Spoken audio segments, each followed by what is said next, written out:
Salam. Souriez la vie. Bonsoir, merci de nous rejoindre dans votre émission. Dites-moi tout, docteur, c'est la toute première fois qu'on en parle dans cette émission. C'est un sujet donc inédit que nous allons vous servir comme problématique ce dimanche 1er du mois de juillet 2023, les troubles musculo-squelettiques ou encore TMS, c'est un ensemble des affections. Ces mots sont fréquents chez les personnes ayant une profession pénible, soit en position debout, en position assise ou en position inconfortable, entre autres. Dans quelle partie du corps donc ressentons ces mots ou ces TMS? Notre invité du jour, docteur Maxime Balasovogui, DES en santé au travail. Et notre invité, comme je le disais tout à l'heure, va nous dire davantage sur notre thème du jour. Dans la deuxième partie, vous pouvez nous joindre au 620 58 90 73. Comme d'habitude, les questions-réponses.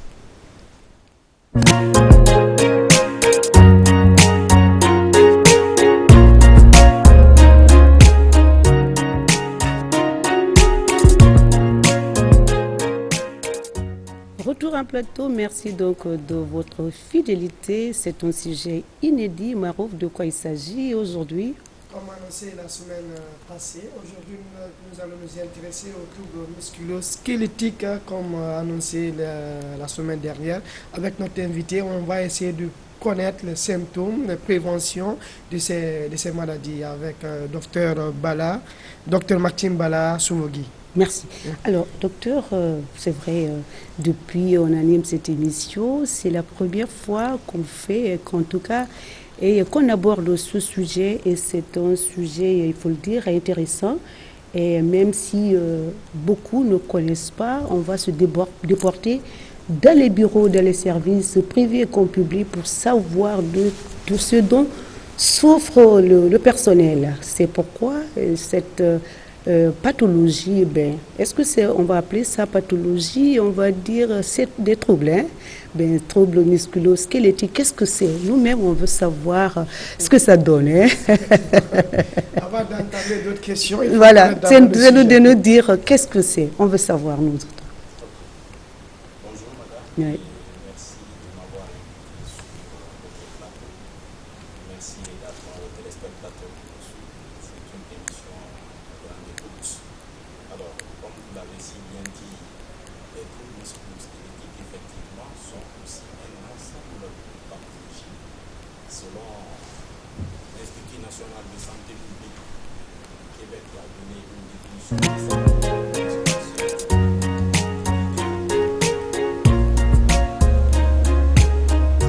Qu'est-ce que c'est? Le micro ne passe pas.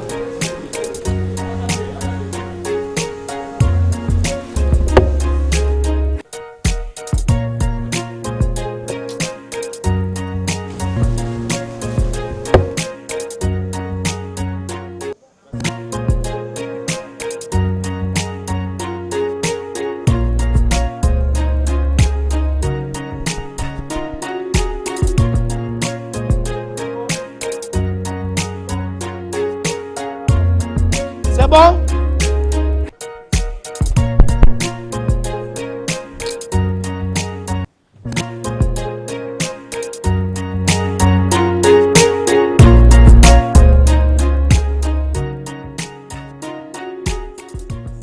Et la technologie, alors nous allons revenir sur la question, qu'est-ce que c'est c'est le thème musculo-squelettique, les troubles musculo-squelettiques, docteur Sobogui.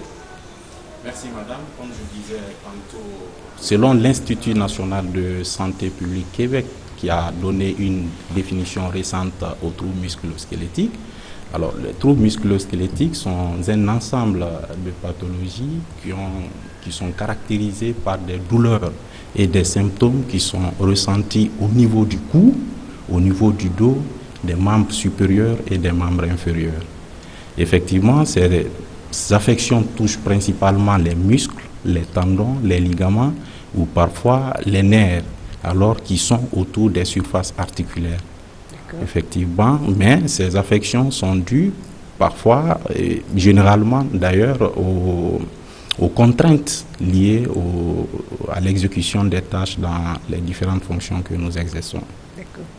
Les différentes fonctions que nous exerçons, moi je disais tout à l'heure, peut-être que ces troubles sont dus lorsqu'on est longtemps assis, longtemps debout, inconfortablement couché, ça peut arriver, mais ça tue pas, c'est pas une maladie transmissible, mais ça entraîne des gènes quand même. Hein.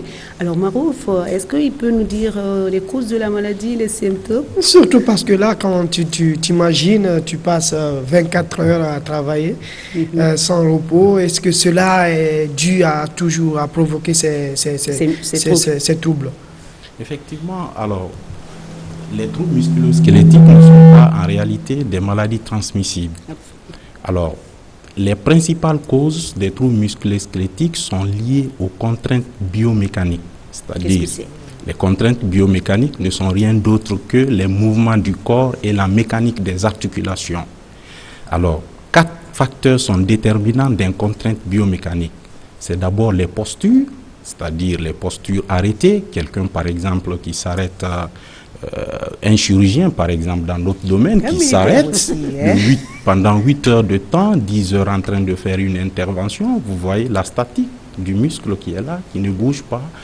Il y a également les gestes que nous faisons, d'accord. La répétitivité des gestes peuvent entraîner ces troubles musculo-squelettiques, mais aussi il y a le temps d'exécution. Le fait de s'arrêter n'est pas mauvais, mais le temps que tu mets arrêté est un facteur extrêmement important.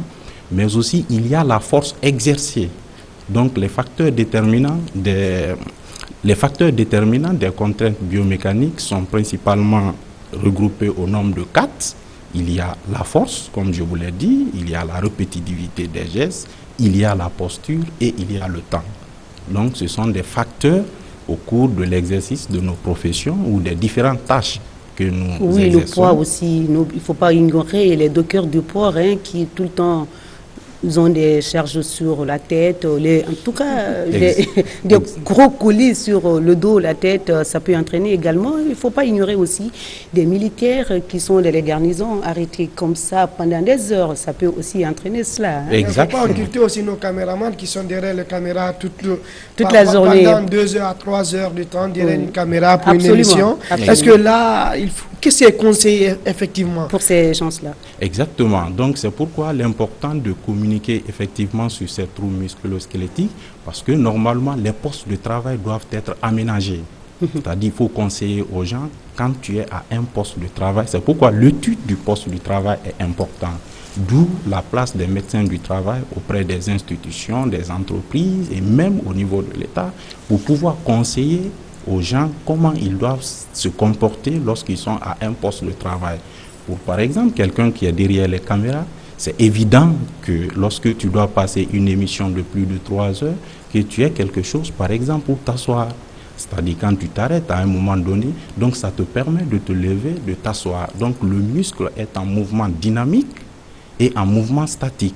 Mais lorsque le muscle est spécifiquement en mouvement statique, ça crée des problèmes. Lorsqu'il est en mouvement aussi dynamique, ça crée des problèmes. Donc c'est important de comprendre le mouvement du corps humain, la posture, les déplacements, pour pouvoir éviter ces problèmes qui sont aigus, mais qui peuvent être chroniques et entraîner beaucoup de dépenses chez les travailleurs. On en parle tout à l'heure. Vous avez dit c'est conseillé d'avoir un médecin ou conseil en santé, en prévention. Est-ce que chaque département, par exemple, doit avoir un consultant en médecine du travail, par exemple? À l'heure actuelle, c'est évident. Oui, pas tous les départements, en tout cas, chez nous, par exemple, on a fait cas aux caméramans, surtout des grands événements, ils sont arrêtés plus de 4 heures. Donc, est-ce que chez nous, on peut conseiller que le médecin du travail soit à côté ou bien peut être de temps en temps passer ici, nous donner des conseils par rapport aux différentes postures, par exemple? Oui, aujourd'hui, c'est extrêmement important parce que quand vous avez un médecin du travail à côté qui vient ne serait-ce en vacation, il peut venir observer l'exercice de vos activités. C'est-à-dire, le médecin du travail vient au moment où vous exercez votre profession, il vous observe, il identifie les différents problèmes et apporte des propositions. Et lorsqu'il apporte des propositions, il passe par la communication, l'information, la communication et l'éducation. Quelqu'un, par exemple, qui n'a pas l'habitude d'adopter une bonne posture, c'est évident, c'est difficile de l'éduquer à adopter, mais ça passe beaucoup par la communication, comme nous le faisons maintenant, et ça passe aussi par l'information, parce qu'il faut informer la personne sur les risques liés à son poste de travail. Donc, ces risques sont entre autres les troubles musculo-squelettiques. Dans les statistiques, quand nous arriverons, on va donner quelques indices qui montrent que effectivement, c'est un problème majeur en milieu professionnel. Parce que le terme trouble musculo-squelettique, c'est un terme spécifique au milieu du travail. Donc, ce n'est pas un terme que, quand nous sommes médecins généralistes, que nous utilisons souvent, mais c'est beaucoup plus dans la spécialisation santé au travail que nous étudions ces différents types d'affections. Mais j'avoue que ce sont des affections qui sont dépensières pour les entreprises et pour l'État. Vous avez dit tout à l'heure, ce n'est pas une maladie, mais quand même, on peut les classer. Aussi, nous, peut-être on va employer termes, les types de troubles. Peut-être que vous allez proposer autre chose, par exemple. Alors, parce qu'on a parlé au niveau des tendons, au niveau des articulations, au niveau du cou, etc. etc. Alors, qu'est-ce qu'on peut retenir ici? C'est les formes, c'est les types de troubles, le TMS? Oui, les TMS, comme je vous l'ai dit, ils sont stadifiés parce qu'il y a d'abord une symptomatologie. Si vous permettez, on peut aborder ça. La symptomatologie est généralement caractérisée, comme je vous l'ai dit dans la définition, par la douleur, mais il y a aussi un ensemble de symptômes. Par exemple, quand vous prenez un nerf qui est compressé quelque part, ce nerf entraîne forcément des douleurs. Vous connaissez un peu les douleurs neurologiques. Donc, ce sont des douleurs très intenses. Il y a aussi parfois des picotements, des engourdissements. Quand la personne vient à son poste de travail, elle n'est pas du tout à l'aise par rapport à ces douleurs, parce que ce sont des douleurs intenses. D'autres même peuvent imaginer beaucoup de choses. Vous imaginez, quand vous êtes en dehors du poste de travail, vous êtes à l'aise, mais une fois que vous êtes à votre bureau, vous vous sentez mal à l'aise. Donc ça crée, c'est-à-dire une baisse de la performance au niveau de la personne, au niveau du poste de travail. Ce qui fait que ça peut entraîner beaucoup de choses. La performance n'y est pas. L'attention n'y est pas. La bonne humeur n'y est pas. La bonne humeur n'y est pas. Et aussi, la personne dépense économiquement pour l'entreprise ou pour l'institution, mais aussi pour la famille. Et autre chose, c'est que c'est une maladie qui évolue par d'abord la phase aiguë et la phase chronique. Alors, l'Institut québécois a stadifié en 3 stades. Dans le premier stade, souvent, ce sont des personnes au début qui ont des douleurs lorsqu'ils sont au poste du travail, soit au dos. Surtout, c'est le trouble le plus fréquent, les douleurs lombaires. Donc, lorsqu'ils sont au poste de travail, automatiquement, la douleur apparaît. Mais la douleur disparaît quand il quitte son poste de travail. Il sort en dehors du cadre du travail et vous voyez que la douleur disparaît chez ces personnes. C'est extrêmement important. Donc, souvent, ça, c'est le stade 1. Et ce sont des stades réversibles qu'on peut faire prendre en charge et puis la personne revient confortablement tout en respectant des consignes. Parce que lorsque la prise en charge finit au niveau d'un service spécialisé comme la neuro ou la rhumato, le médecin du travail doit continuer le processus en l'observant, en essayant d'aménager son poste de travail pour éviter qu'il revienne. Mais il y a aussi le stade 2. Alors, dans le cas du stade 2, la personne a des douleurs lorsqu'il arrive à son poste de travail.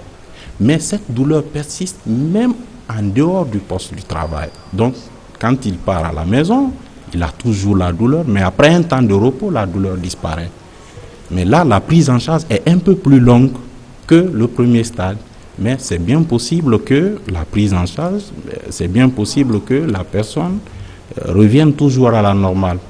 Alors, lorsque rien n'est fait au stade 2, on va vers la chronicité, c'est-à-dire le stade 3.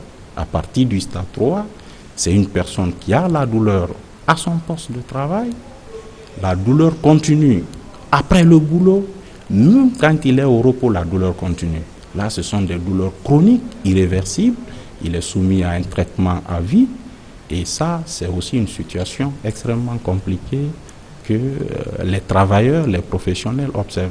Mais il faut communiquer, il faut les donner l'information pour qu'ils sachent que, certes, le travail crée le bien-être, mais le travail est aussi source de maladies. Donc, face à ça, il faut être informé sur les bons gestes, les bonnes attitudes qu'il faut pour se prévenir de tout ça. Alors, bon, on a parlé, on a compris un peu ce que c'est que les TMS, troubles musculo-squelettiques, on a compris les causes, comment elles se manifestent, la classification. C'est vrai, Marouf, avant de poser la question, as-tu quelque chose à dire? Effectivement, c'est que ça m'amène à demander à Dr Souvogui le lien entre ceux qui souffrent souvent du rhumatisme, vous savez, ça parle toujours des muscles, c'est les douleurs au niveau des muscles. Est-ce que là, déjà en imaginant avec ces troubles, il y a un lien entre ces deux pathologies? Oui, le lien, c'est que lorsque quelqu'un a un problème, mais c'est pas, en fait, c'est pas les mêmes choses. Lorsque quelqu'un a un problème de rhumatisme, à cela s'ajoutent les TMS. Ça, ce sont des situations extrêmement compliquées parce que le rhumatisme, d'abord, est une situation très douloureuse. Hein? Très douloureuse. Les patients souffrent énormément. Absolument. Imaginez qu'il y ait aussi un autre processus inflammatoire des muscles, des tendons autour des surfaces articulaires qui viennent aggraver le processus de douleur qui était sur cette personne. Donc vous imaginez un peu ce que ça va faire. La conséquence, c'est l'absentéisme à son poste de travail. C'est le manque d'informations et de connaissances, et surtout de la maladie et de ces troubles qui, comme je l'ai bien dit, c'est une première fois qu'on annonce ce thème dans cette émission, parce que là, ça permet aux téléspectateurs de comprendre, parce que si déjà on parle déjà des troubles, pour eux déjà on parle du rhumatisme, parce que là ça parle toujours au niveau des articulations. Parce que même les images qu'on est en train d'illustrer, ça montre déjà au niveau de ces mêmes endroits ces maladies là les mêmes douleurs, aux mêmes endroits. Voilà, c'est pour cela j'ai un peu bondi sur cette question pour connaître un peu la différence, pour essayer d'éclaircir un peu les gens sur ces deux différents. Voilà, différentes pathologies. C'est vrai que vous l'avez dit, ces troubles entraînent un handicap, entraînent des handicaps, une gêne, une incapacité, une perte voire même perte de travail. Lorsque ça arrive à la chronicité, si on regarde de ce point de vue-là, docteur, est-ce que peut-on avoir une idée, soit les données statistiques, dans les publics, dans les privés, est-ce que l'on peut avoir une idée du taux de prévalence des TMS? Oui, alors, si je dois donner aujourd'hui la prévalence, aujourd'hui, il faut retenir que les troubles musculo-squelettiques représentent aujourd'hui la première cause des maladies professionnelles indemnisables dans le monde. De toutes les maladies professionnelles qui sont présentes, vous verrez que plus de 80% des maladies professionnelles, il y a environ 80% qui sont liées aux troubles musculo-squelettiques. Donc cela veut dire que c'est quelque chose d'extrêmement important. Et tout récemment, j'ai lu l'article d'un étudiant qui a fait une étude chez des couturiers dans la ville de Conakry, où il a trouvé environ sur le nombre d'enquêtés plus de 60% qui présentaient des troubles musculo-squelettiques. Ceux-ci, les 60% étaient répartis entre les lombalgies, les douleurs au niveau du cou, ainsi de suite.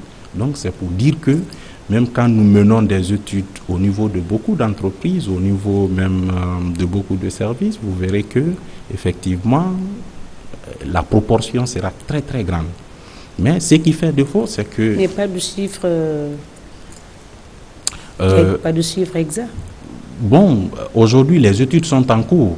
parce que la médecine du travail est en train de se développer. Je ne parle pas au nom de l'institution. La médecine du travail est en train de, je pense, en train de faire des études dessus. Donc, au fur et à mesure, on aura des statistiques et quelques temps plus tard, on aura des statistiques à l'échelle nationale, c'est sûr. D'accord. Est-ce que l'on peut améliorer en santé au travail, par exemple? Est-ce que c'est possible? Et si oui, comment parvenir? Oui, alors, ce qui est important, c'est qu'effectivement, on peut y remédier. Alors, mais pour y remédier, il faut qu'il y ait l'implication de tous les acteurs qui interviennent dans la prévention en santé, sécurité au travail. Et cela passe par l'implication d'abord des médecins du travail que nous sommes. Il faut informer les travailleurs. Il faut que les travailleurs aussi adhèrent à l'idée pour qu'ils acceptent. Donc les travailleurs aussi sont impliqués. Il y a les managers qui sont impliqués. Donc tout le monde est impliqué dans la prévention de ces troubles musculo-squelettiques. Mais cela passe beaucoup par l'information. Ce que nous faisons déjà, ça contribue parce que ça alerte. Les gens sont déjà informés qu'il y a aussi des situations qui peuvent arriver. Mais il y a aussi l'aménagement des postes de travail. C'est extrêmement important parce que si vous n'aménagez pas les postes de travail selon la physiologie humaine, vous allez continuer toujours à enregistrer des cas de troubles musculo-squelettiques. Et l'aménagement du poste du travail commence par le choix des équipements, ce que le travailleur utilise. Il faut pouvoir choisir des équipements adaptés. Il faut pouvoir, dans les équipements, il y a la table, il y a les fauteuils. Dans les fauteuils, par exemple, un fauteuil de bureau. Il faut que ça soit bien rembourré. Voilà, il faut qu'il y ait des accoudoirs au niveau des fauteuils. Il faut qu'il y ait un bon dossier. Il faut bien choisir. Il faut qu'il y ait une bonne table. Quelqu'un qui utilise un ordinateur, quelle est la dimension de l'ordinateur qu'il lui faut lorsqu'il porte les verres correcteurs et quand il ne porte pas, quelle doit être la hauteur de l'ordinateur, la distance par rapport à la personne. Donc voilà un ensemble de situations qu'il faille maîtriser pour pouvoir éviter. Et également, est-ce que la personne doit travailler comme ça ou il doit utiliser une souris? Donc il faut qu'il y ait un conseiller médical qui vienne chaque fois visiter, identifier les problèmes au niveau de chaque travail et apporter des corrections, des mesures au fur et à mesure. Vous n'êtes pas nombreux, si je peux me permettre, les médecins en santé au travail, vous n'êtes pas nombreux. Alors, nous sommes nombreux, il y en a beaucoup qui sont là. Je pense que les statistiques peuvent Mais est-ce que vous êtes repartis, par exemple, dans les privés, les publics? Comment ça se passe? Parce que quand vous parlez comme ça, on a besoin d'avoir un médecin en santé au travail ici. Hein? Alors, nous sommes nombreux. Moi, aujourd'hui... Effectivement, parce que déjà, le boulot abattu à la RTG, il faut un conseil. Ouais, il faut un conseil en santé. Un conseil médical, ok. Alors, moi, je suis dans une entreprise où je fais office de médecin conseil et entre autres, des consultations externes, bien entendu, quand il y a des cas d'expertise, par exemple sur les aptitudes en milieu du travail. Et il y a plein.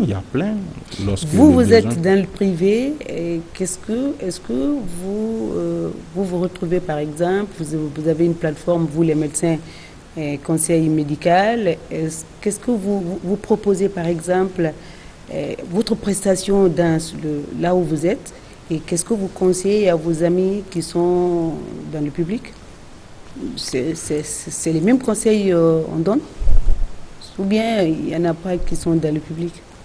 Bon, oui, il y a le service national de santé au travail qui est là, qui est pour tout le monde. Voilà. Pour tout le monde. Pour tout le monde. Ça, c'est trop dire ça, docteur Soubogui. Il y a le service national où beaucoup y vont pour des conseils, pour des expertises. Et il y a d'autres médecins du travail qui sont dans les entreprises également. Docteur Soubogui, expliquez-nous, vous conseillez comment, à partir de là où vous êtes, c'est-à-dire,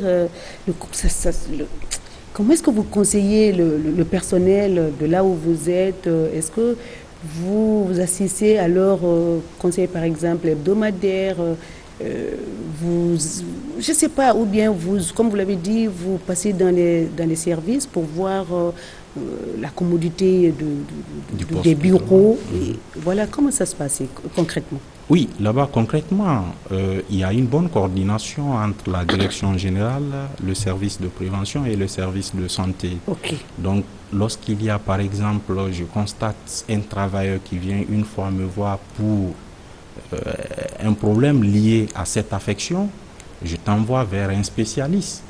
J'identifie déjà, je connais, j'enregistre le malade, je t'envoie vers un rhumatologue ou un neurologue en fonction des signes présentés qui te prend en charge.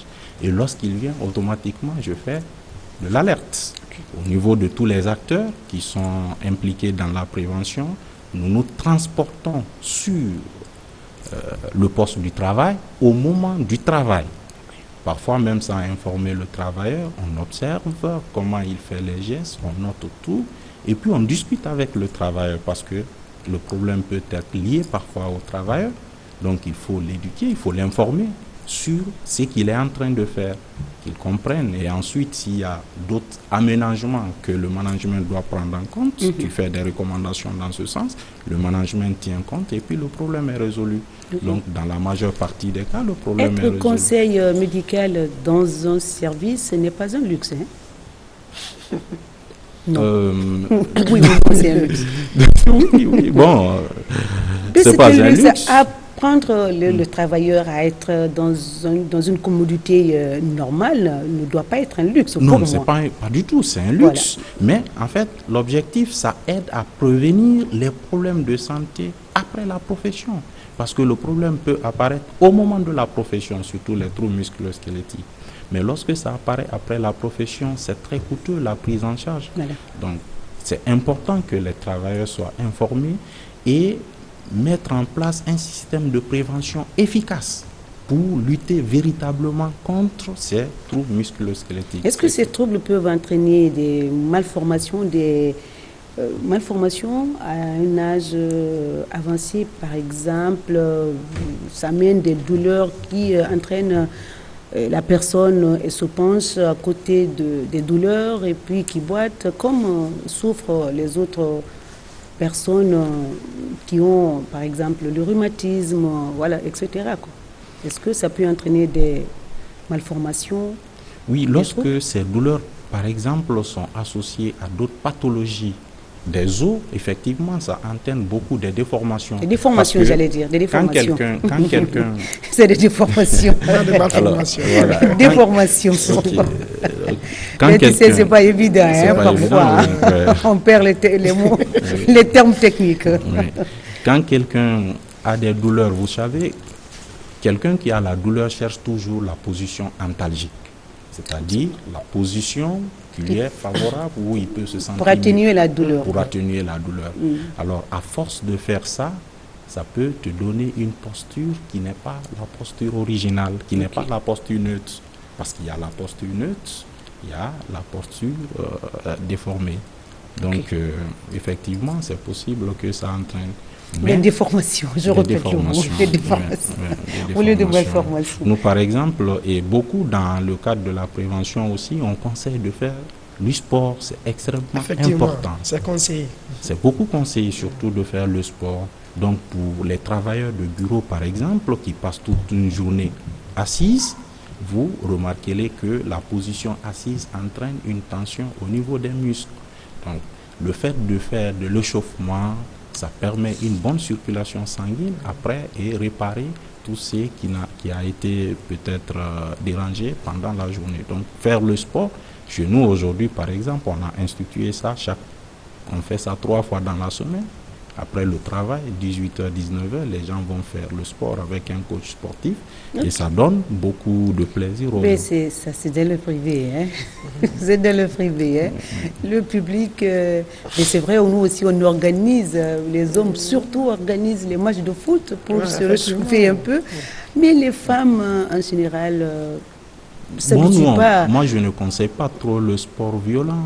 Pour le milieu professionnel, en fait, c'est de l'exercice musculaire. Ok, vous conseillez les exercices musculaires. Ok, avec un coach. Avec un coach vous vous organisez et ça passe très bien.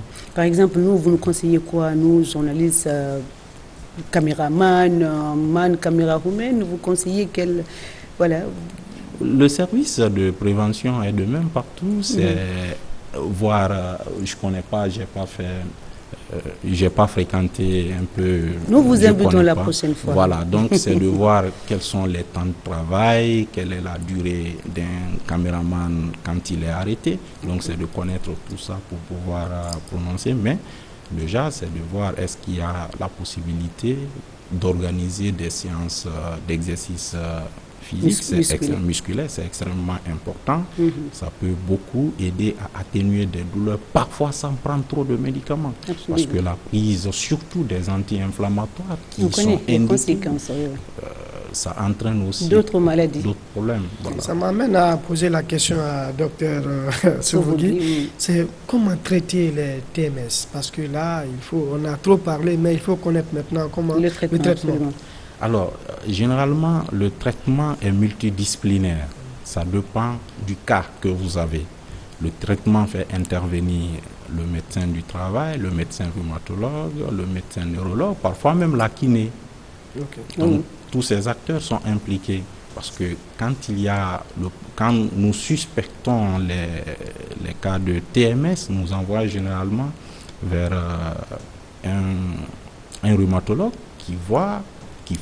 qui pousse les analyses pour voir est-ce que c'est lié au tissu mou que je venais de citer, c'est-à-dire les ligaments et autres, ou c'est lié à la surface articulaire. Donc ils vont faire des bilans, vont dire que non, bon ça, la douleur n'est pas liée, c'est pas une arthrose, ainsi de suite, mais ça doit être une bursite, ainsi de suite. Donc quand c'est connu, et ils peuvent apporter des médicaments. Alors, quand c'est traité, normalement, le travailleur est censé revenir à son poste de travail. Alors quand il vient, pour éviter qu'il tombe dans le même cycle, c'est là-bas le médecin du travail agit dans l'aménagement de son poste de travail pour lui donner un confort de vie. Parce que la douleur entraîne une baisse de productivité au poste de travail. Ça, il ne faut pas oublier ça. Très bien. Posture inconfortable, poids de charge, travaux répétés. Alors... c'est vrai, Marouf, le traitement, peut-être que ce n'est pas médicamenteux, mais voilà, il a dit il faut beaucoup de services, c'est un traitement multidisciplinaire, beaucoup sont impliqués, beaucoup de services seront impliqués. Mais avant d'y arriver, est-ce que l'on peut prévenir cette TMS, docteur, avant d'afficher le numéro, peut-être que c'est même affiché, le 620 58 90 73, la deuxième partie, pour appeler notre invité du jour, un sujet inédit, une fois dans cette émission, pour vous poser des questions. Peut-être certains ont confondu, comme tu l'as dit, Marouf, le rhumatisme et les TMS. Parfois, c'est comme c'est au niveau des tendons, des articulations, on confond. Mais même moi, je peux confondre, même Marouf peut confondre. En fait, alors, oui, est-ce que l'on peut prévenir Oui, on peut prévenir les TMS. Comme je vous l'ai dit, la prévention passe par l'observation des travailleurs au poste du travail, l'aménagement du poste du travail selon celui qui utilise le bureau, parce que c'est important. Marouf, ton bureau est confortablement aménagé? Bon, le bureau, adapté. J'ai pas un bureau, mais je suis reporter dans une salle. Je suis dans une salle de rédaction. On a des chaises confortables et des ordinateurs comme déjà.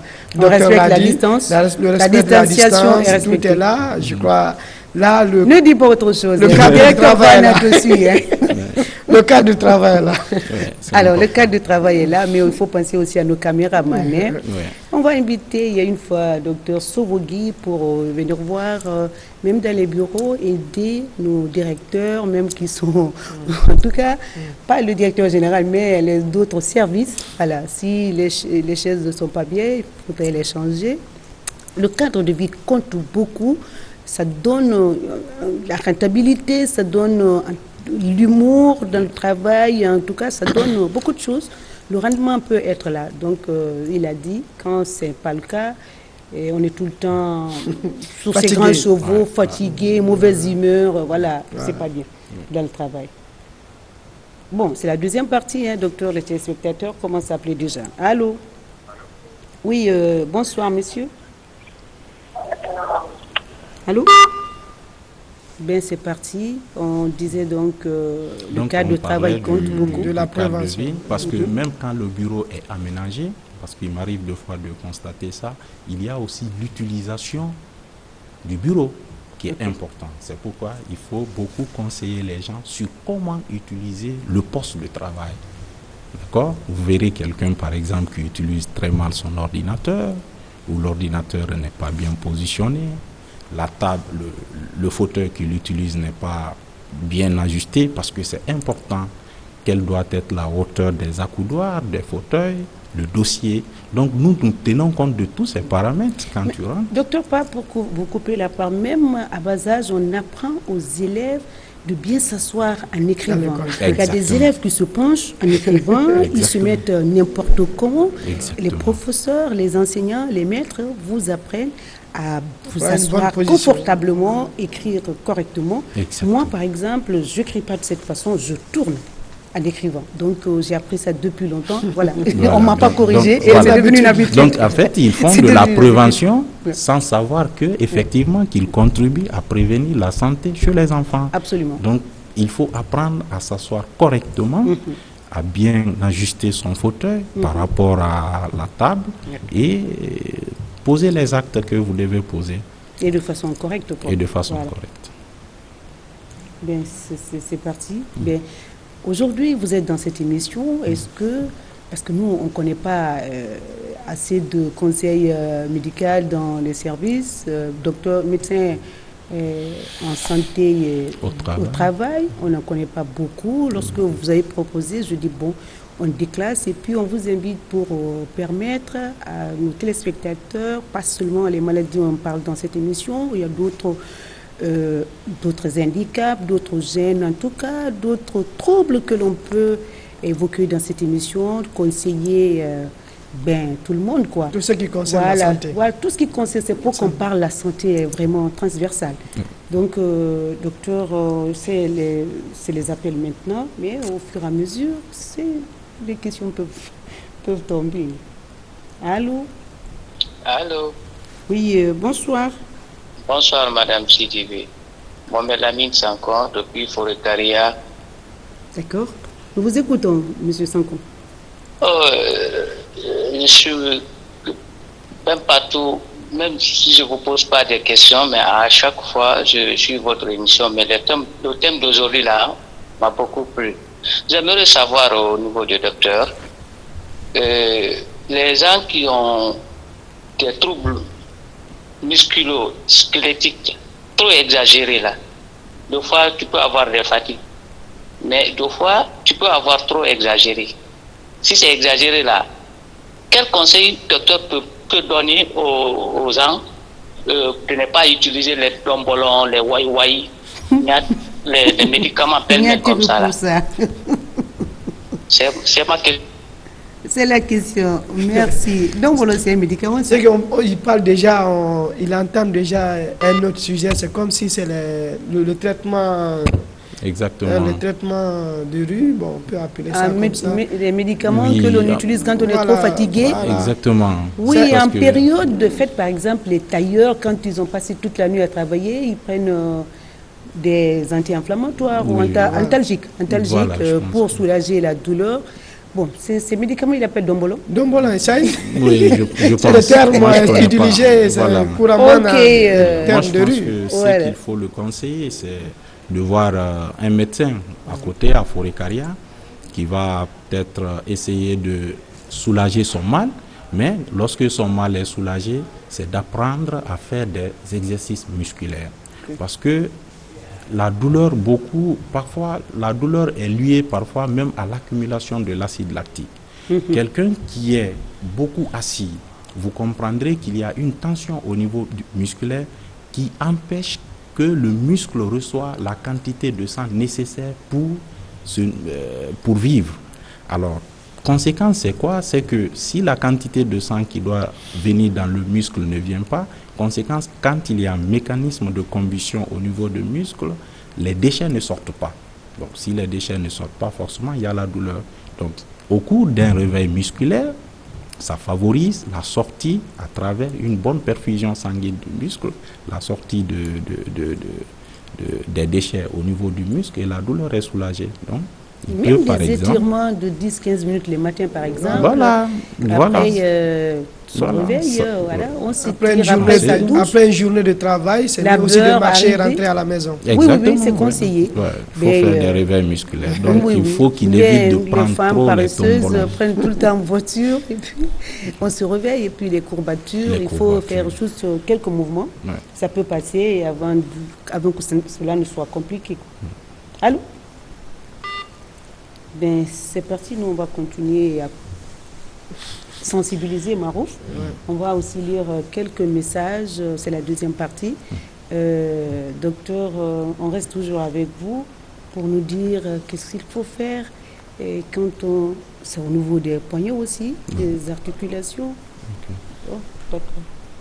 Excusez, oui. Bonsoir, monsieur. C'est à propos de l'émission, je voulais vous demander une question là. Allez-y, monsieur. Votre nom? C'est Barry Ousmane depuis Kankan. D'accord. Monsieur Barry, nous vous écoutons. C'est au niveau des os, quoi. Si une personne subit une opération chirurgicale au niveau de l'articulation et qu'après cela, après 6 mois de cela, même s'il se tape à ce niveau, bien qu'il fait un mouvement avec sa main, il ressent des douleurs intenses à ce niveau. Et puis, avec toutes ces inflammations-là, comment faire? C'est dû à quoi? Parce qu'on dit que l'os se régénère de manière solide quand il y a une fracture.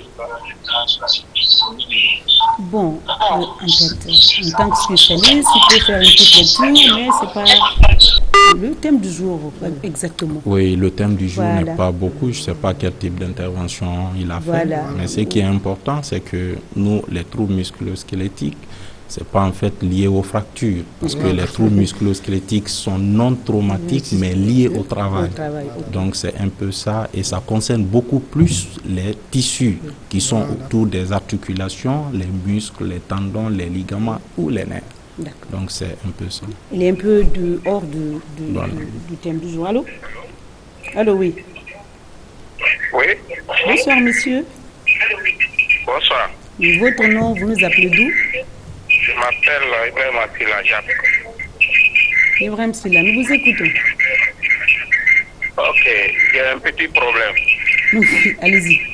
J'ai suivi votre émission. Oui. Ouais, moi, chaque matin, j'ai des petits problèmes. Quand je me réveille, je sens la douleur musculaire, pas les articulations, mais au niveau des muscles. D'accord. Ok. Je me demande, est-ce qu'il y a un remède par rapport à ça? Il faut suivre l'explication. Alors, il faut connaître aussi la différence entre les muscles et les articulations. Il faut le savoir, hein, quand on dort dans un lit matelas inconfortable, ça peut arriver aussi. Hein. Oui, ça peut arriver. Les mauvaises positions. Il y a des gens le matin, par exemple, qui se réveillent. Peut-être que le cou était mal positionné. Souvent, ça arrive. Oui. Alors, lui, je ne connais pas son cas. Je ne sais pas quelle est la profession qu'il exerce. Parce que nous, ce qui est important, nous, c'est surtout la profession. Alors, quels sont les dommages de la profession sur la santé? Alors, sa douleur musculaire, je le conseillerais de voir à Kankan là-bas un médecin généraliste qui pourra essayer d'étudier son cas et apporter des solutions. Mais comme ça, là... Mais comme il dit, c'est musculaire, au réveil, qu'il fasse un peu de gym. Oui, de gym. Pas fort, oui, voilà. de gym. Bon, lui, il dit que musculaire, mais comme... Bon, maximum, selon son... Voilà, s'il s'est réveillé tôt, il peut faire 30 minutes. Je crois que c'est recommandé même de faire le sport 30 minutes par jour. Tous les jours, Je crois déjà c'est une occasion pour lui de comprendre que les 30 minutes, il faut qu'il le fasse Oui, chaque pour jour. améliorer sa santé. améliorer sa Voilà. santé. Parce que quand là, on il se faut... réveille avec, on appelle ça le coup torticolis. C'est les torticolis. Ça arrive souvent. C'est gênant. Hein? Allô? Allô? Oui, bonsoir, monsieur. Oui, bonsoir. Votre nom, vous nous appelez d'où? Oui, je vais intervenir, quoi. Vous? Allô? Alors oui, nous vous écoutons. Madame? Nous vous écoutons. Votre question, votre nom? Camara Moumel. Oui, nous vous écoutons, monsieur Camara. Mais je vais intervenir en Chouchou. Allez-y. Marouf va nous interpréter. Ok. Muta manintentionnel wali na nabama. Monsieur? Manintentionnel wali. Voilà, manutention. Force wali. Deux fois, mon force wali la bama, mon entreprise deux fois, mon inspecteur wali la bama. Donc, maintenant, comment dire ça, mon dos me fait tellement mal, quelquefois. Allô? Nous, allez-y. Moi, non, mes filles. Voilà, donc on fait que nous avons deux fois, moi, il y a beaucoup comme ça, je ne sais pas, docteur, non, conseil mon D'accord. J'en ai parlé tout à l'heure. Le mot docker, ce n'est même pas approprié. Manutention, ceux qui travaillent au port, je l'ai dit tout à l'heure, ils transportent des charges. Donc, qu'il a mal au dos souvent, qu'est-ce que vous conseillez, docteur? Alors, normalement, ce qui est conseillé chez les manutentionnaires, parce que il faut aussi voir la charge que l'homme doit supporter. C'est extrêmement important. Il faut identifier, je ne connais pas lui, il évolue dans quel domaine, c'est extrêmement important d'identifier d'abord la charge qu'il supporte et comment il fait pour supporter la charge, parce que c'est important. Il y a la façon de prendre les objets. Donc, si le manutentionnaire n'a pas connaissance de cette dimension, il va se faire mal, même lorsqu'il doit prendre une charge de 10 kg. Alors, imaginez que quelqu'un, normalement, avec 10 kg, il peut se mettre à l'abri des risques, mais par mégarde, qui se permet d'adopter des postures qui peuvent contribuer à lui créer des problèmes. Donc, c'est important qu'il sache prendre les objets, ou s'il a un conseiller en prévention, un HSE, qu'il puisse communiquer avec ce dernier va lui dire voici comment il faut supporter la charge. Ils ont un médecin spécialiste, généraliste au niveau du port là-bas, c'est vrai. Même les Walikais du marché là, au lieu de prendre un sac de 50 kilos, de 50 kilos, ils doublent pour aller rapidement. Oui, il y a le fait. Au lieu de prendre un sac, ils prennent 2 ou 3 même. Ouais. Donc, tout ça, là, la longue, ça peut entraîner des déformations, ou en tout cas des douleurs. On ne peut pas les conseiller. C'est le cash, quoi. Ils veulent beaucoup, ils veulent de l'argent, beaucoup d'argent. Ils oublient la santé. Ils oublient la santé. Voilà. Oui, Voilà. oui, effectivement, parce que c'est à 2 niveaux. Il y a non seulement la charge, mais il y a aussi la méthode. Oui. C'est les 2 paramètres qu'il faut évaluer. Est-ce que la charge est appropriée? Ça, c'est une question. Est-ce que la méthode de prendre la charge aussi est appropriée? Ça aussi, c'est une question à laquelle il faut répondre. Lorsque les 2 sont répondus, il faut essayer de sensibiliser la personne, dire voici comment il faut prendre, voici quelle charge il faut prendre. Et quelle charge il ne faut pas prendre? Raoul, oui? Oui, allô, bonjour, c'est la télévision. Oui, vous êtes à la RTG. Ah, oui, je voudrais... Allô? Oui, allez-y, votre nom, oui, nous vous écoutons. Vous vous appelez comment? Bon, c'est Mohamed Ndiaye, Mohamed depuis Téménétage. Ok, monsieur Ndiaye, nous vous écoutons. C'est juste, je veux savoir le numéro du docteur. Le numéro, est-ce qu'on peut, docteur? Oui. Bon, après, on peut en privé.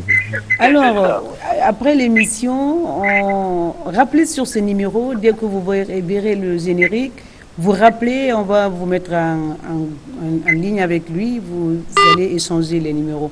C'est vrai, c'est pas évident. Hein? Parce que je me rappelle avec le professeur Rafiou, je crois, j'ai essayé de communiquer mon numéro Il n'a pas dormi. On n'a pas terminé l'émission parce que là, mon téléphone ne faisait que sonner. Toute la nuit, au moins 105, je comptais 150 appels. Voilà, en fait, c'est pas évident. Hein. Voilà. Moi, je me rappelle aussi, j'ai donné le numéro de professeur Fatoumata Bambadjan Diallo. Elle me dit, Madame Sissoko, il ne faut plus répéter ça.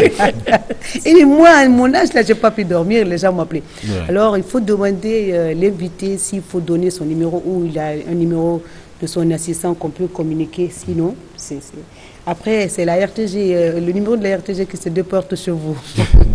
Allô? Allô, oui? Comment ça va? Très bien. Votre nom, vous nous appelez d'où?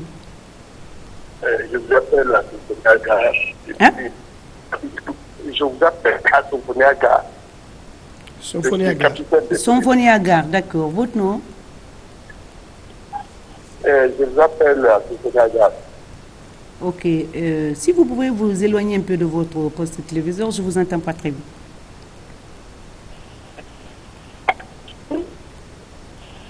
Oui? Allô? Allô? Oui. Oui, allez-y, messieurs. Bon, j'ai un problème là. Allez-y. Des genoux. Des genoux. Ok. Mes genoux me font mal. Plus souvent, quand je suis au service à la maison. Oui, nous vous écoutons. Allez-y. Bon. Nous, on comprend déjà, c'est un travail parce qu'il parle du service déjà. D'accord. Oui, mais ce qui est important, c'est que, comme je vous l'ai dit, nous c'est important toujours de connaître le poste du travail. Ouais. C'est extrêmement important. Même quand vous allez à l'hôpital pour une consultation, c'est d'abord les renseignements généraux. Ouais. On vous demande nom, prénom et profession, ce que vous faites.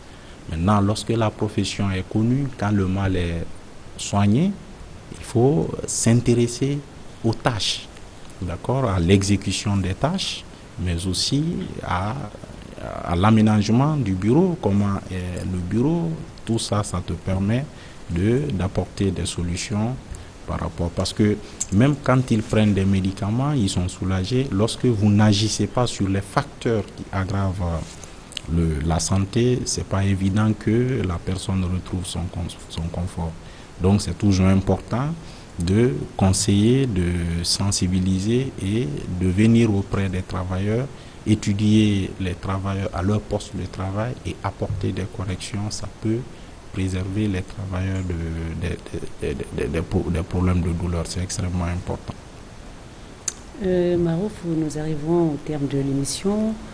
Une dernière question où on laisse Dr Sobogui remercier ou son dernier message. Non, pas d'abord partir avec. On ne va pas vous laisser comme ça, docteur, parce que là, vu déjà l'importance du thème, vous avez avec les appels, ça montre déjà que les Guinéens ne connaissent pas la différence entre ces troubles musculo-squelettiques et ceux qui souffrent du rhumatisme. Déjà, avec les explications du docteur, c'est mieux encore de revenir sur ces deux maladies. Bon, l'autre c'est une maladie, l'autre c'est des troubles. Je crois qu'il faut revenir un peu sur c'est des différents avant de boucler avec le docteur pour essayer de faire comprendre aux Guinéens quelle est la différence entre deux. Moi, j'ai compris le problème de Maroc. Je ne le dis pas ici, mais j'ai compris. Mais de toute façon, revenez rapidement pour permettre aux autres. Hein. Ouais. Lui, il a déjà compris pour permettre à ceux qui souffrent du rhumatisme et ceux qui peuvent confondre les TMS avec le rhumatisme. Alors, lorsque les gens ont des problèmes de rhumatisme, c'est simple. Il y a des paramètres qui nous permettent de diagnostiquer que oui, le patient ou le travailleur a un problème de rhumatisme. Ça, c'est pas compliqué. Mais à la différence des TMS, il n'y a pas d'examen spécifique qui peuvent te dire que toi, c'est un problème de TMS. Très bien. Ce sont les facteurs environnementaux et la douleur, le poste. Il y a beaucoup de choses qui rentrent en jeu. Et ces douleurs c'est généralement lié au tissu mou qui entoure les surfaces articulaires, c'est-à-dire, comme je vous l'ai dit, les tendons, les ligaments, les nerfs et les muscles. C'est un peu ça. Donc, lorsque vous n'avez pas un problème d'arthrose ou tout autre problème et qu'on voit que le problème n'est pas lié à l'os elle-même, donc on va vers la déclaration de la maladie trouble musculo-squelettique. Parce que lorsque c'est déclaré, ça devient une maladie. Ça aussi, il faut reconnaître. C'est pourquoi les troubles musculo-squelettiques sont placés sur la liste des maladies professionnelles. Ok. Très bien, mais le traitement peut être un peu différent de ceux qui souffrent, par exemple, du rhumatisme. Hein. Oui, le traitement par endroit, dans le cadre de la douleur, c'est bon. Le mot de la fin, c'est l'opportunité pour nous de faire connaître ces troubles-là, ces TMS, au public, à nos téléspectateurs, et la différence entre les TMS et d'autres maladies des articulations. Le dernier mot avant de vous dire au revoir, certainement, peut-être que vous pouvez revenir ici avec un rhumatologue, un neurologue. Hein. Voilà, c'est le problème de Marouf pour que les gens comprennent. Allez, rapidement, docteur Sovogui, on va vous dire au revoir. Mais le dernier message avant. Alors, le dernier message, c'est déjà vous remercier. Cette émission nous a permis de contribuer à la prévention et à l'information sur un thème qui n'est pas connu beaucoup par les autres acteurs, mais déjà c'est l'occasion, donc nous vous en remercions. Également remercier tous les auditeurs qui ont pris de leur temps pour nous écouter.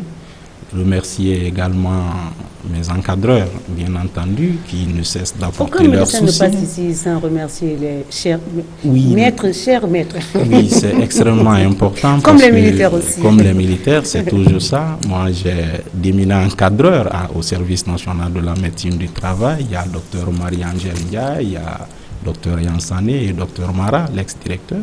Donc, je remercie tout le monde. Et pour la prévention, comme je l'ai dit, les travailleurs doivent être sensibilisés, surtout sur les méthodes de prévention. Il faut qu'ils soient informés sur les troubles musculo-squelettiques. Il faut qu'il y ait un bon aménagement des postes de travail et il faut qu'il y ait aussi l'adaptation. Il faut qu'ils sachent utiliser leurs postes de travail pour les prévenir contre des maladies qui peuvent impacter sur leur qualité de vie après la retraite. C'est extrêmement important.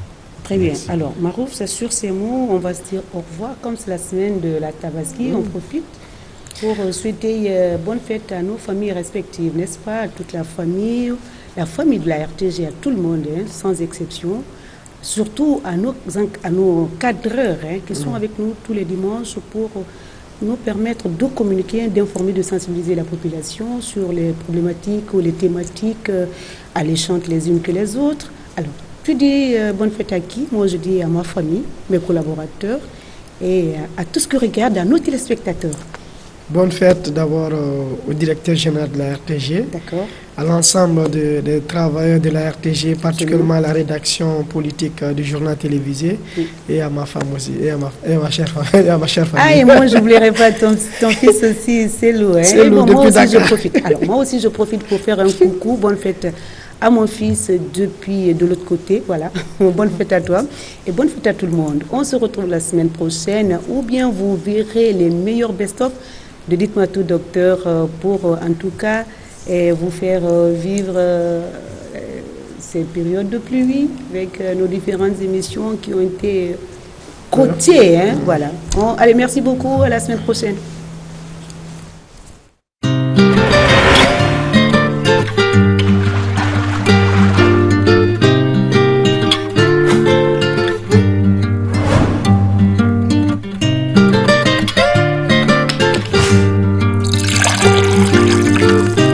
Salam. Souriez à la vie.